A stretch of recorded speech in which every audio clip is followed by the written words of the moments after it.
Okay, so recently I've had a change of heart on Faz Coin. I believe in my add-on guide I said it was a meh kind of add-on. It wasn't particularly useful. It may be a little niche. Part of that came from a lot of creators were saying it couldn't benefit from tear radius perks. That is not true. Now, I don't know if it's a bug. I don't know if it's always been able to do this, or if at some point behavior changed it. But it does actually benefit from perks. Now, it only benefits from certain perks. The radius increase or decrease, it does not benefit from that. So I've tested it. I've tested it in custom 4v1s or 3v1s with Discord members, and it's very interesting how Faz Coin can work. I have two different play styles based off of Faz Coin. They're interesting. They won't help much in the Gin Rush meta, or the one might help with the healing meta.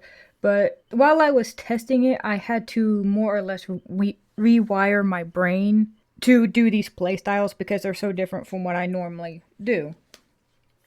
But they are, in a way, fun. If nothing else, they are both highly amusing. So, what is Faz Coin? Faz Coin is one of two Iri add-ons for Springtrap. Now, I am changing my mind on Faz Coin, not Iri Remnant. Iri Remnant is still, in my opinion, the single worst Iri add-on in the game. It's the only Iri add-on that actively works against the killer, and on top of that, the description is still not right. So, Faz Coin is the one I've had the change of heart on. Upon throwing the fire axe, the following effects are applied. Causes the fire axe to emit a copy of your terror radius until it is retrieved. This terror radius is set to 24 meters. You gain the undetectable status effect for 10 seconds. Now, that is important because that is also, that is why your terror radius is locked. It cannot go larger, it cannot go bigger on the axe. It is locked at 24. That said, the ones it does benefit from are Septic Touch, Dissolution, Choleraphobia, Unnerving Presence, which I have tested Unnerving Presence, and I'm pausing it here for a reason, is be very careful if you try this with Unnerving Presence, because right now the Gin Rush meta build is Dustin's Teamwork perk, which will enlarge the size of good skill check areas, so it kind of cancels that out. But also Stake Out, Hyper Focus, and Fast Track. So running this may do you a lot more harm than good. Infectious Fright. Now this one is particularly funny in my opinion because you can get people to scream across the map.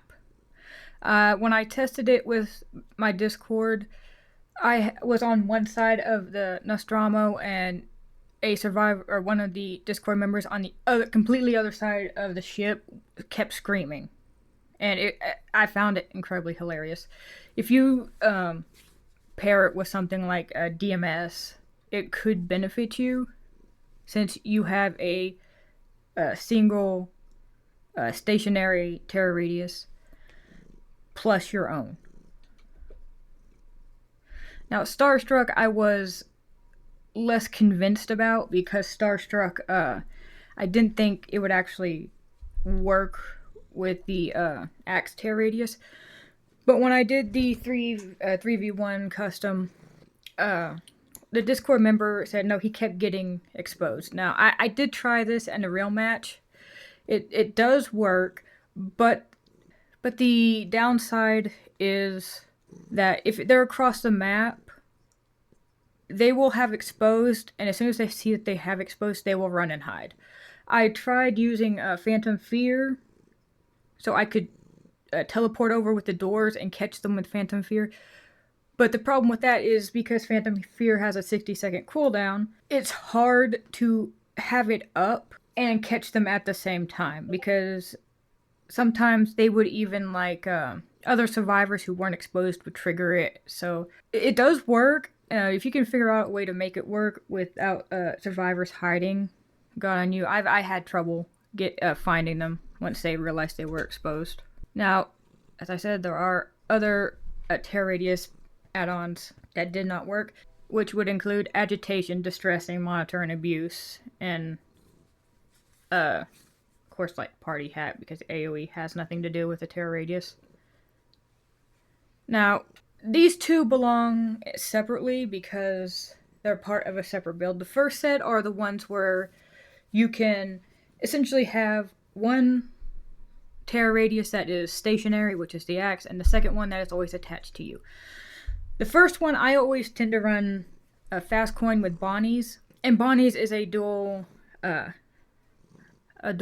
because it gives you information, and on top of that, it will suppress your undetectable. So you will continuously have your Terra Radius, which is the mobile one.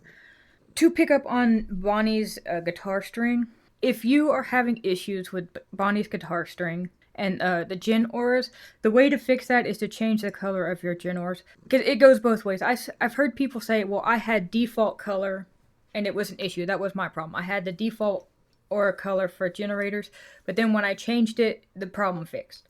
And on the other side, I had people who had changed the Djinn auras and they had the bug, and then changed it back to default, and it was fixed. So that's how you fix that bug.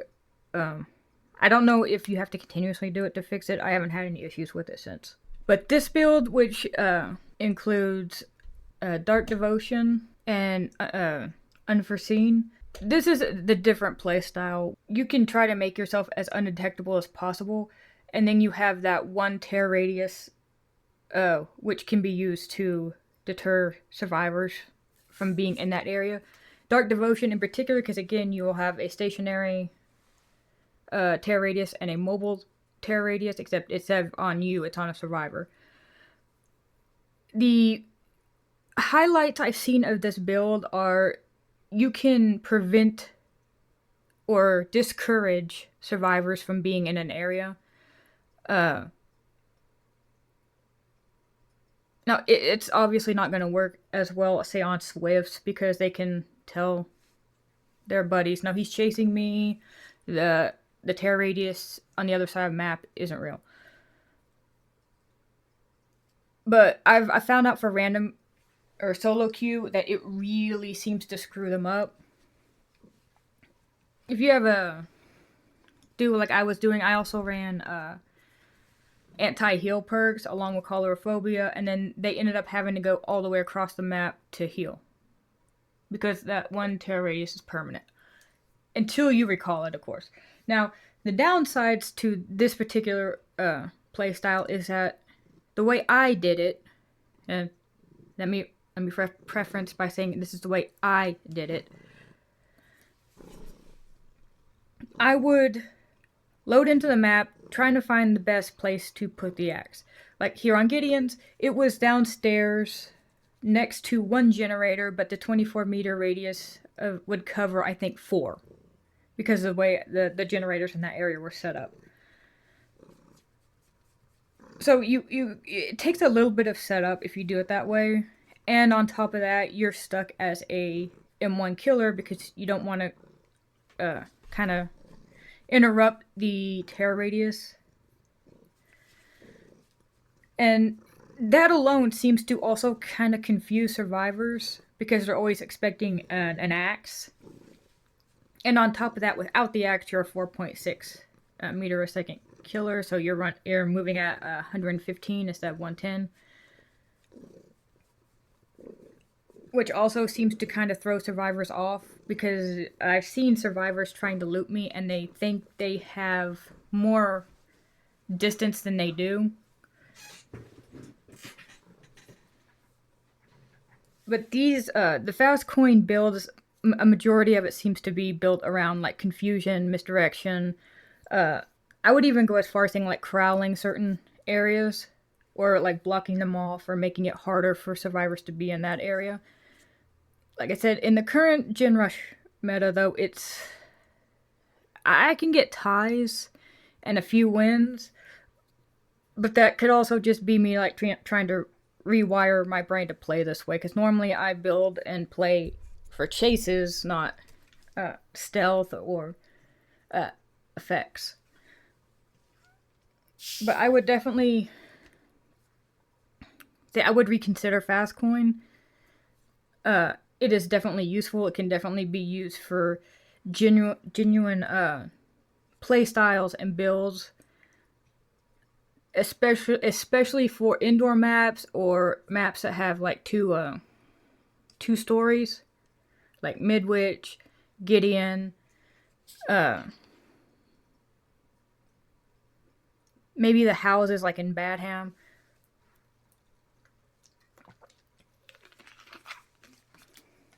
But as I also said, I don't know if this is like legitimate what Behavior wanted the add-on to be able to do, because when he first released, all I saw from from the bigger content creators was like it doesn't work with these perks, but it clearly works with these perks. So I mean, take it for what you will. I am encouraging people on Discord to at least try it because it is fun. But I just wanted to make this video to correct my first iteration of Faz Coin, so like the proper information can be out there for it. So that's it. I hope it can help other Springtrap mains out there who didn't know this or who also saw the perk information. And I hope you all have fun playing him.